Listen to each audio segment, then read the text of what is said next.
So we went out to some antique stores yesterday when we went over to Livonia, Toccoa. I found this tackle box. How much did I pay for that thing? Oh, I don't know. Not much. And it has space up here for stuff. It looks like it's new. Still got the paperwork with it. And then it has this, and each one of this has one of these boxes, and each one of these boxes has little trays. And I'm thinking for things like this, these are banjo bolts, and oh, there's all kinds of things in these bags over here. Banjo parts. And I was thinking, well, if I had a nice place to put all this to keep it organized, that would be really good. And so that's what I bought this for, was to be able to put my banjo stuff. See, here's a bunch. I know these particular bolts right here are for one of these banjos here that Chevaholic gave me, these tone rings. I'm gonna take one or both to a banjo shop and have them cut this down. Regularly, a banjo is not as deep as this is, so I may take it into a banjo shop and measure it so that it's about the same width as, say, that tubaphone right there, which looks like about 2 inches. And I may have them just put it on a lathe and cut it at 2 inches. And actually, technically, this bottom part could be used to make an additional banjo if I wanted to. But what I really want to do is take out some metal, because I think it'll have a better sound if I do. So what I'm going to do is start moving and organizing this stuff into this new box that I brought home, and that will make it a lot easier for me to kind of make sense out of what I have here. That's the plan.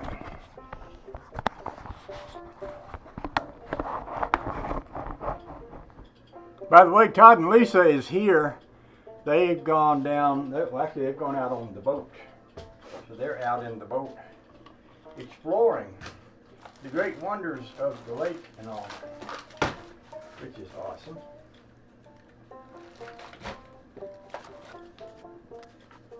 Here is a letter from a YouTuber from 2015. This is from Tom Frost. Tom Frost is the one that made that 47 Ford hubcap banjo up there.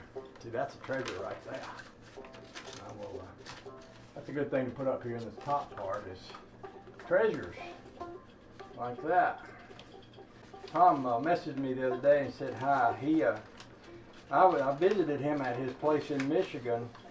Oh, well, this is 2015, so it was years ago, but he has since moved and is setting up a new shop and a new place somewhere else up in there.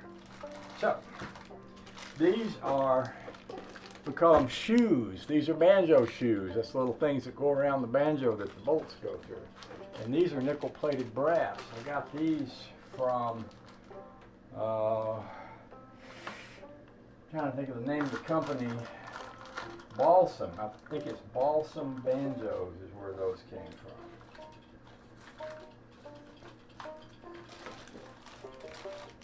And these are little things that I use when I make a cigar box banjo, a gas can banjo, which I'm going to need right over here for this one, maybe. So I'll put them there. That's a nice banjo bridge right there. I'll probably have a place for bridges, but first I want to get these good expensive balsam parts. See, these are banjo bolts. I'll get them in a nice place where I can locate them, because they're two important glues. They cost good money right there. See, these are banjo nuts, and they're closed in, ball end banjo nuts, which matter. You need to make sure you, that's what I was talking about a while ago, about having that banjo pot not be too wide. And so you need this to match up so that you can put these ball end nuts on that without them being too long or too short or whatever. And these here are the bolts that go from the inside of the banjo to hold those shoes in place. I can get all of them right back here. And then these are tuners, and I believe these are Grover.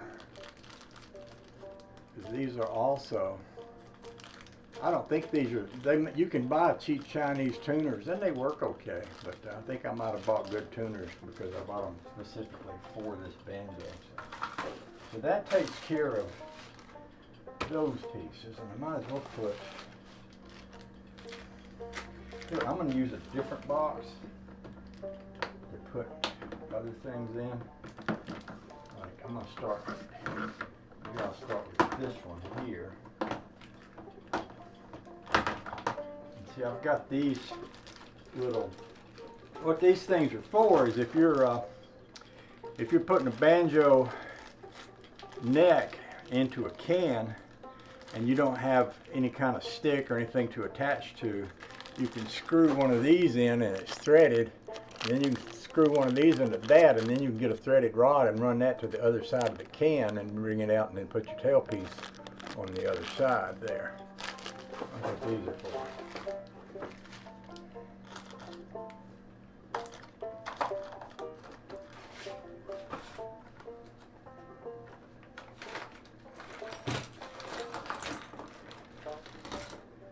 This is full of miscellaneous.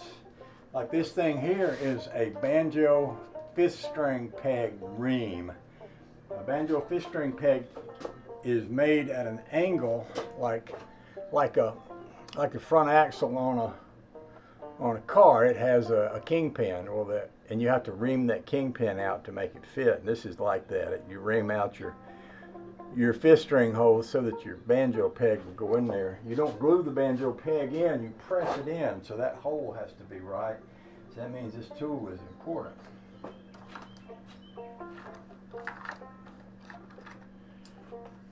I got some little separators here. That's handy. Y'all see what I'm doing? I need to bend you down a little more.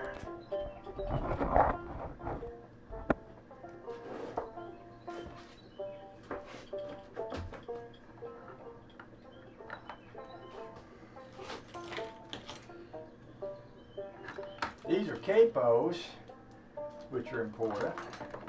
I got quite a few capos here. Not all of them might not fit in there.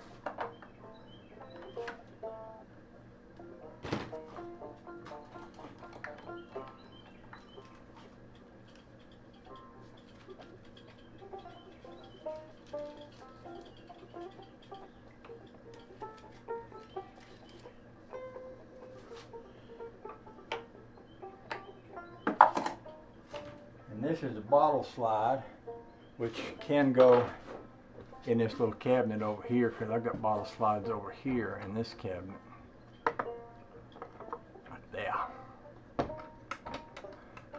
And I do play banjo with a slide sometimes.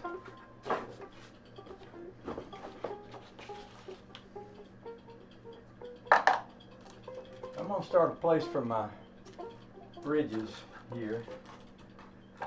I've got a lot more bridges. This is a GB50 1/2 inch. This is another one of those that go with these kind of bolts like this right here. And this is a tailpiece that I've made out of a fork in the past for a can banjo. I might put that one with that one.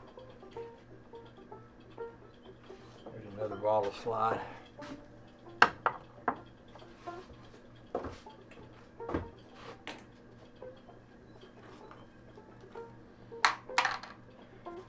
And sometimes you just have little screws, and like this is a brass screw. If you're going to put a screw in a banjo, it should be a brass screw. And if I'm adding a 5th string to a banjo, a lot of times I can use the brass screw and run my string right through it as a point for the 5th string to connect at. I'll just put that right there. These other things here with it. And these are cheaper banjo bolts and shoes here, so I'll put them in a separate place over here too. Those are off like a cheap Chinese banjo or something right there.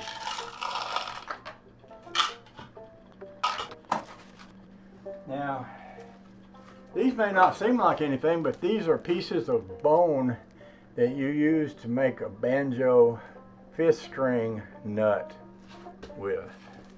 And those are important to have, and not something that you want to lose. So I'm going to put them right back here. Oh, and here's a bunch more. We got capos.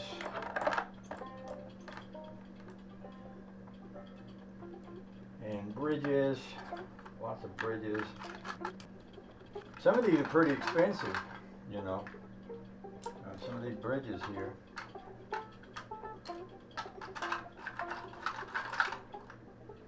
Like here's one made of ebony, and it's a recessed 3rd string bridge. This 3rd string is recessed, and you'll notice one side tapers off, the other side doesn't.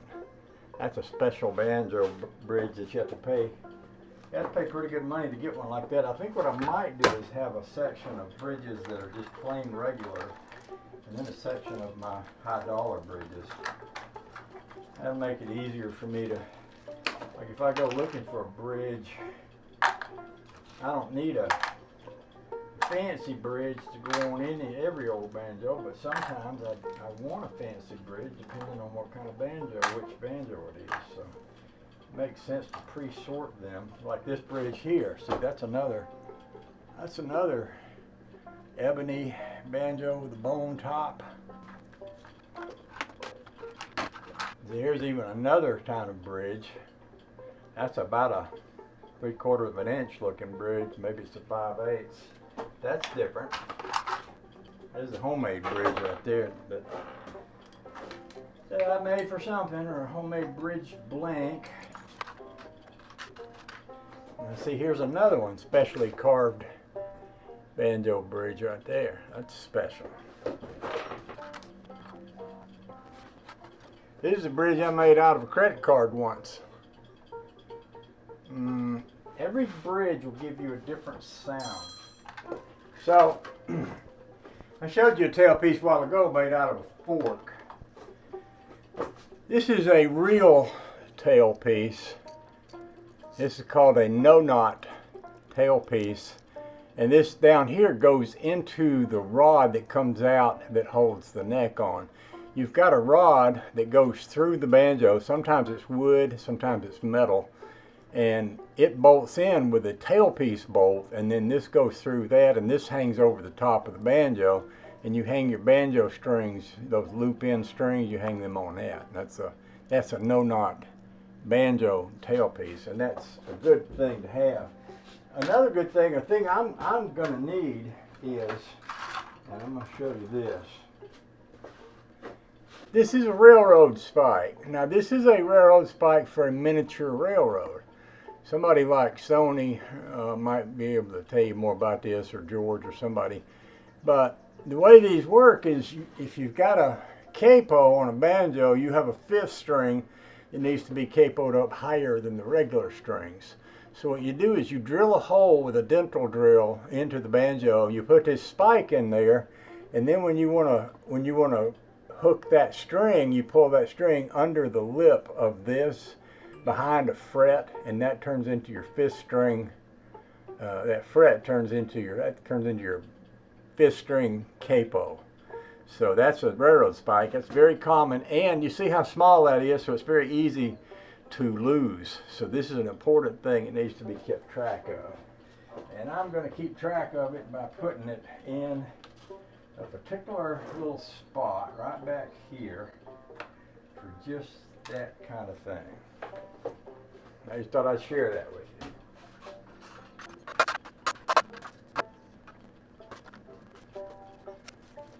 These are parts of some Banjo Tuners, and they're pretty old. This stuff is Bakelite, and I tell you, There are certain places where that works. But I'm just saving them because I save all the tuners. I got lots of them around here. Lots of tuners around here. I might put all the tuners in a particular box over here. Keep them together. Some of this might just be junk. We could have some junk here. Now here's a whole bunch of other tuners, various and sundry different old tuners that may or not ever come in handy somewhere. This is actually an ebony carved. This is a friction peg, the type that you would have on a violin, but a lot of these early banjos had this kind of peg. In fact, I've got an old antique banjo up there that would use a peg like that, and I might put these pegs back on that violin just because it would keep the original nature. I've got 4 of them in here.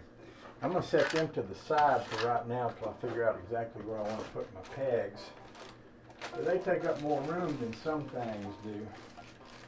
I might need a garbage can out here before too long. Oh, look at more stuff. Oh yeah, none of this stuff is anything I need for banjo. I'll put that back over there. Huh. This is rosin for a fiddle, which I don't play, but I've got some fiddle rosin. I think I might have had a fiddle that I gave to Brandon ages ago. Oh yeah, these are fiddle bridges and stuff. Maybe I ought to put all this fiddle stuff. I think this might be some fiddle violin strings here. These little black diamond strings. Yeah, I might put them somewhere else. Wow, that's a tuning pipe. Wow. That is pretty old right there, let me tell you. And pretty interesting. Lisa would like that. I've actually got a few different tuning pipes. This is how we used to tune them back in the day. This one has it stamped on the end of each one what it is. This is E, A, D, and something.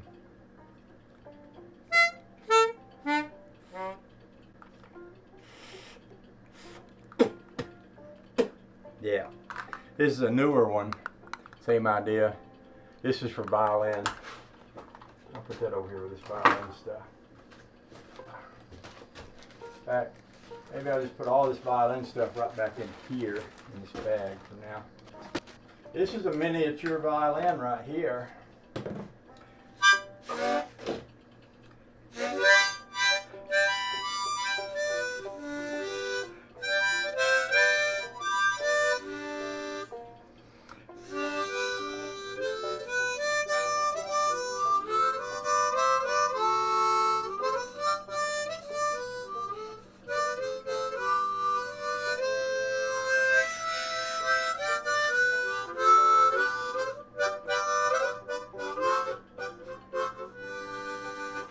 That is a small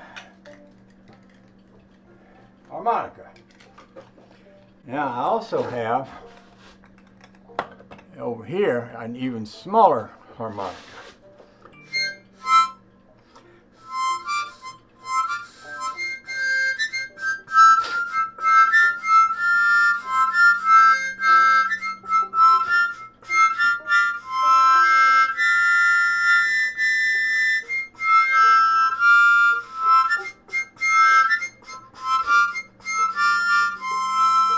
That is very small. Yes, indeed. Yes, indeed. Well, I got a couple of those mini harmonicas. And I've also got, I was showing you bridges earlier. Let me show you this bridge. That is quite an interesting handmade 4-string banjo bridge right there. That is kind of cool. I put that over here with my bridges. Now, I'm going to put this little harmonica back in here. I got a lot of harmonicas. I got some good ones. These aren't bad. See what this thing is. Pocket Pal.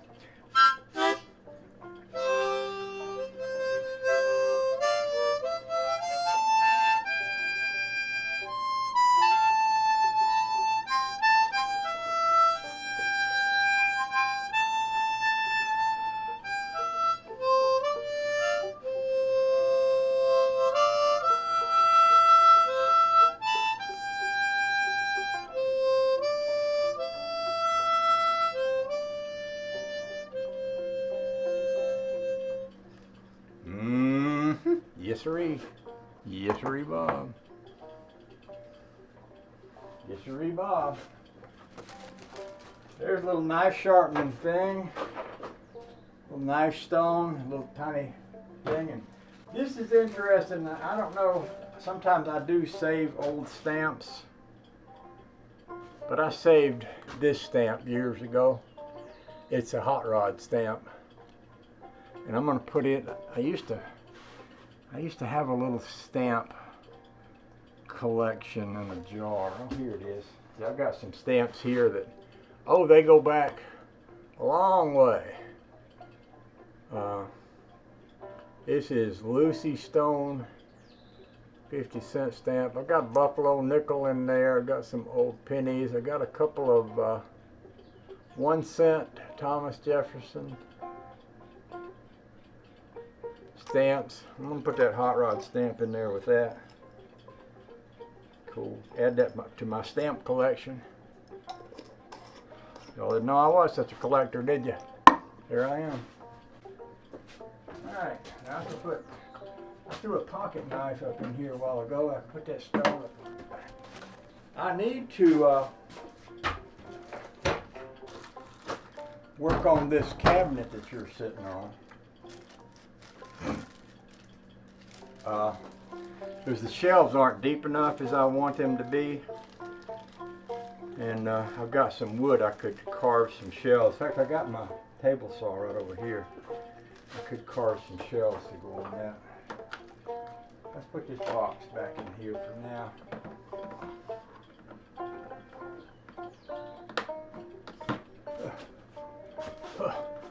I'm gonna run up the house, get some tea or something.